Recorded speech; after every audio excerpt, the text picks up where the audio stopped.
प्रिय व्यूअर नमस्कार। आज हम लोग इस वीडियो के माध्यम से ये जानेंगे कि बिहार में चल रहे जमीन सर्वे के कार्यक्रम के अंतर्गत जो स्व घोषणा और वंशावली के प्रपत्र जमा करने की तिथि जो निर्धारित की गई थी 31 मार्च 2025, उसको लेकर के कई सारी भ्रामक खबरें फैली हुई हैं कि तिथि बढ़ गई है, तिथि नहीं बढ़ी है। तो इसकी जो सही और सटीक सूचना है वह यही है कि अभी तिथि 31 मार्च 2025 ही निर्धारित की गई है। कई सारे पेपर कटिंग के माध्यम से, पुराने पेपर कटिंग के माध्यम से ये विश्वास दिलाया जा रहा है कि तिथि बढ़ गई है, परंतु आप एकदम पूरी तरह से आश्वस्त रहें कि तिथि में किसी भी प्रकार का कोई परिवर्तन नहीं किया गया है। हाँ, निश्चित है कि तिथि में परिवर्तन करने के कयास लगाए जा रहे हैं और सरकार इसके प्रति संवेदनशील भी है, क्योंकि इनके कई सारे अभियान और कई सारे अन्य कार्यों से ये आंकलन लग पा रहा है कि भूमि सर्वे के जो कार्य हैं उसमें जो स्व घोषणा और वंशावली के प्रपत्र जमा करने की जो तिथि निर्धारित की गई थी उसमें परिवर्तन निश्चित होगा, परंतु अभी तक किसी प्रकार की कोई सूचना उस तिथि के परिवर्तन को लेकर के नहीं है। 24 मार्च 2025 को पटना के नगर संस्करण के पेज संख्या 14 में ये पूरी तरह से प्रकाशित किया गया है कि स्व घोषणा और वंशावली के जो प्रपत्र हैं उसको जमा करने की अंतिम तिथि जो है वह 31 मार्च 2025 ही निर्धारित की गई है।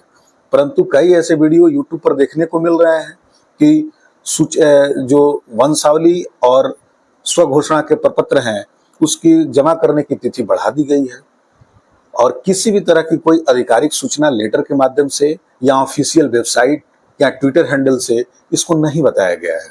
इसलिए आप सभी से निवेदन है कि आप उस तरह की भ्रामक खबरों पर न जाएं। आप एकदम आश्वस्त रहें कि 31 मार्च 2025 ही है। जिनका कार्य और जिनकी कागजात पूरे हो गए हैं वो अपना ऑनलाइन सबमिशन कर सकते हैं। माना कि ऑनलाइन सबमिशन सर्वर प्रॉब्लम या ओटीपी प्रॉब्लम के चलते नहीं हो पा रहा है, ऐसी स्थिति में आप प्रयास करें कि ऑफलाइन दे दें। लेकिन जिन रैयतों के कागजात पूरे नहीं हैं उन्हें किस प्रकार की सावधानी इन दिनों में बरत लेनी चाहिए कि अगर डेट आगे बढ़ता है तो निश्चित तौर पर उन्हें अच्छा लाभ होने वाला है। जैसा कि आप हमारे पूर्व की वीडियो में ही आपने देखा कि सरकार द्वारा एक अभियान चलाया जा रहा है 24 मार्च से लेकर के 24 अप्रैल 2025 तक, जिसमें जमाबंदी संबंधित समस्याओं को समाप्त करने का अभियान है। और जैसे कि मान लेते हैं कि जमाबंदी में किसी प्रकार की कोई त्रुटि है, उस त्रुटि को स्वप्रेरणा अंचलाधिकारी को लेना है और उसे सही करना है।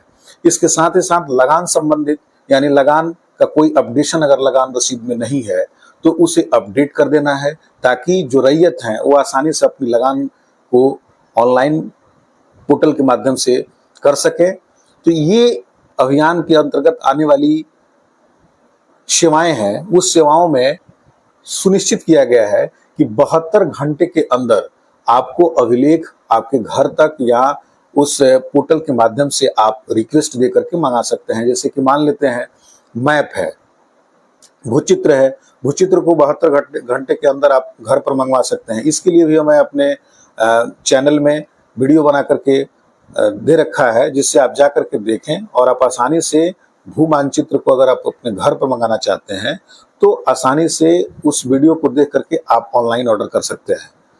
इसके साथ ही आप जमाबंदी को कोई अगर त्रुटि रह गई हो, चौहद्दी संबंधित, रकबा संबंधित या नाम, पिता का नाम, गांव या रकबा में कोई त्रुटि अगर रह गई हो तो इसे शुद्ध करा लें। कि अगर आपने लगान ऑनलाइन पेड नहीं किया है क्योंकि आपका लगान शो नहीं कर रहा था, तो ऐसी स्थिति में चूंकि अभियान 24 मार्च से लेकर के 24 अप्रैल तक चल रहा है, सरकार की स्वयं की ये मंशा है कि ये सारी चीजों का दुरुस्तीकरण हम कर दें। ऐसी स्थिति में आपको ये अपेक्षा, आपसे भी अपेक्षा सरकार रखती है कि आप आकर के आवेदन प्रस्तुत करें और आवेदन प्रस्तुत करके इसका संज्ञान अंचलाधिकारी महोदय को आप दें, ताकि इस अभियान के अंतर्गत आपकी त्रुटियां जो अभिलेख संबंधित हैं वो आसानी से हो पाए। जब और वह शुद्ध हो पाएगा तो ऐसी स्थिति में आपके सर्वे के भी जो कार्य हैं वो काफी अच्छे होंगे और उसका व्यक्तिगत लाभ आपको मिलेगा। तो मेरा ये कहना है कि जिनके कागजात पूरे नहीं हैं वो अब इस अभियान का भरपूर फायदा उठाएं और वो अपने जमाबंदी लगान संबंधित जो समस्याएं हैं उसको त्रुटि रहित कर लें और पूरी तरीके से उसको शुद्ध करा लें, ताकि जो भू सर्वे के कार्य हों आपको पूरी तरीके से सटीक आपका हो और अच्छा हो, और इसका लाभ आपको भविष्य में हमेशा मिलता रहे। तो दोस्तों, आप इस वीडियो के माध्यम से ये समझ गए होंगे कि डीट में कोई आधिकारिक सूचना अभी नहीं आई है। जैसे ही डीट के बदलाव में कोई आधिकारिक सूचना आएगी, निश्चित तौर पर मैं आपको तुरंत सूचित करूंगा और 100% शुद्ध और सटीक सूचित करूंगा। ये मेरा प्रयास रहेगा। दोस्तों, ये वीडियो आपको कैसा लगा? अगर वीडियो अच्छा लगा होगा तो लाइक और शेयर कीजिए।